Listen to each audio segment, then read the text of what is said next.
যারা আইসিটি মামলায় যারা মানবতা বিরোধী মামলায় যারা অভিযুক্ত হবেন তাদেরকে তারা আর কোনো ইলেকশন করতে পারবেন। এই অধ্যাদেশটির মাধ্যমে international crimes tribunal act 1973 section 20C যুক্ত করা হয়েছে।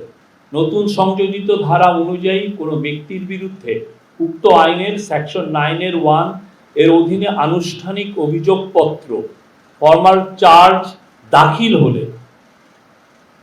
হলে তিনি সংসদ সদস্য হিসেবে নির্বাচিত হওয়া বা বহাল থাকার অযোগ্য হবেন।